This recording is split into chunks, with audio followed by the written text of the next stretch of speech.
എന്നെ ഒരു ചവിട്ടി ചവിട്ടിന്ന് വെച്ച് നീ വലിയ ആളായെന്ന് വിചാരിച്ച എന്താ നിനക്ക് എന്നെ അടിക്കണ പെണ്ണോന്ന് വിചാരിച്ചിട്ടാണ് ഇല്ലെങ്കിൽ കാലി തൂക്കി ഞാൻ തറയിൽ അടിച്ചാന്. എന്റെ കൈ പിന്നെ പറഞ്ഞാ അങ്ങ് മറക്കാൻ പോലോ. എന്താ പറഞ്ഞത്? നിന്റെ മൂക്കാൻ വേണ്ടി അടിച്ചാൻ പൊട്ടിക്കേ. എന്നാ ഞാനും അടിക്കും.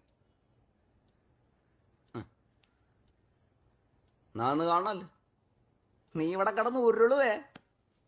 ആരാ ഉരുളുന്നേന്ന് കാണാം.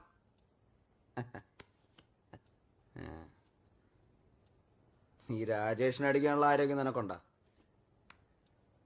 നാന്ന് കാണാമല്ലോ. അടിയടി തന്നെ എന്നെ അടി. എന്നടി ആദ്യം എന്നെ അടിക്ക്. എന്നടി എന്നെ അടിക്കുന്നേ.